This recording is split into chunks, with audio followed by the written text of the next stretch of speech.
바가지 요금 논란과 관련해서 하나만 더 좀 비교를 해 보면 해외 여행지라고 해서 바가지 요금이 없는 건 아니거든요. 그러니까 저도 과거에 여행했던 경험을 좀 되짚어 보면 현지인에게 제시하는 물가가 다르고 관광객에게 제시하는 물가가 다릅니다. 그러니까 바가지 요금 논란은 국내에도 있고 해외 여행지에도 있어요. 근데 그럼에도 불구하고 같은 돈이면 차라리 기분 상할 거면 해외 가서 사가는 게 낫다라고 생각을 하는 건지. 그러니까 서비스 질에 대한 국민들의 불만이 단순히 내수 활성화를 위해서 국민들이 국내로 여행을 가져야 된다라고만 종용할 수는 없는 게 현실인 것 같거든요. 이런 부분에 대해서는 어떻게 보시는지 궁금합니다.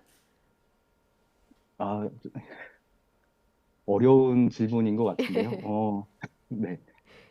요금이 책정되는 거는, 이제, 인건비나, 예. 세금이나, 각종 공과금이나, 여러 가지 사실 그런 부분들도 있고, 지금 말씀하신, 이제, 어, 바가지 요금, 사실 일부 상인이라고 믿고 싶습니다. 일부 음. 분들의, 이거는 이제 안 좋은 사례가 사실 굉장히 부각이 되면서 나타나는 부분이고, 예. 그렇지 않은 분들도 정말 정직하게, 이렇게 운영을 하시는 분들도 굉장히 많이 있는데, 이런 음. 분들이 좀 더 많이 알려지고, 그런 정보들이 좀 많아졌으면 좋겠다라는 생각이고요.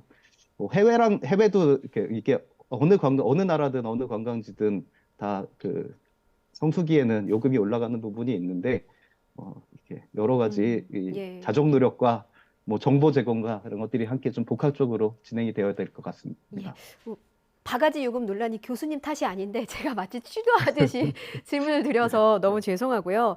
그 학자로서 좀 대책에 관해서 어떤 고민을 하고 계시는지도 들어보고 싶어요. 그 대표적인 여름 관광지죠. 강원 동해시는 바가지 요금 논란이 너무 많이 불거지니까 오래전부터 요금 피크제라는 제도를 실시하고는 있습니다. 그런데 저는 요금 피크제가 있는지도 사실 몰랐거든요. 그러니까 관광객이 이렇게 체감할 수 있는, 체득할 수 있는 현실은 아닌 것 같습니다. 원인이 어디에 있다고 보세요?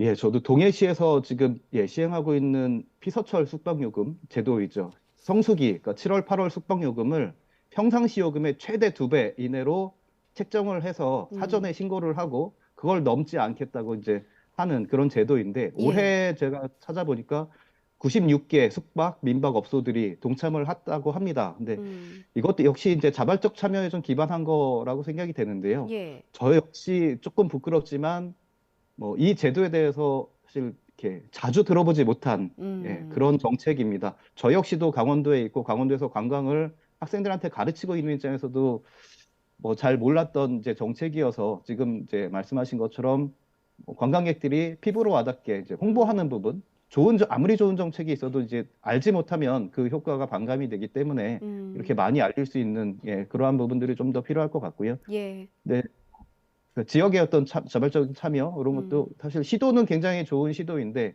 정착되고 확산되고 그게 효과를 보는 데까지 조금 시간이 필요할 것 같다는 생각이 듭니다. 예. 숙박료 논란과 관련해서 뭐 일각에서는 뭐 3번 이상 과하게 책정하다가 적발되면 숙박업의 면허를 박탈하겠다라는 취지로 삼진 아웃제를 도입하자 이런 목소리도 있더라고요. 삼진 아웃제 도입되면 좀 바가지 숙박 요금이 근절될 거라고 보시나요? 다양한 방법을 찾는 과정에서 나온 이제 논의라고 생각이 되는데 예. 현실적으로 시장 경제에서는 조금 어렵지 않을까라고 생각이 되고요.